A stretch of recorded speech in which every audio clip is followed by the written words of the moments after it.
Good evening, everyone. I'm Leslie Adamy. We'll get to those stories and more in just a moment. But first, we are continuing to follow some breaking news out of Aransas Pass tonight. Police there announcing an arrest made in connection with a double homicide. It is our top story at 6 o'clock.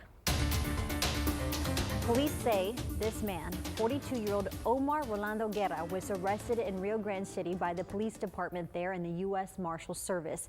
Guerra is accused in the murders of 32-year-old Joseph DeGrange and his sister, 37-year-old Rebecca DeGrange. Their bodies were found inside their Aransas Pass trailer home over the weekend. It is unclear at this point why these siblings were killed, but police say Guerra was a former neighbor of the victims. He's been charged with capital murder and is being held on a $5 million bond.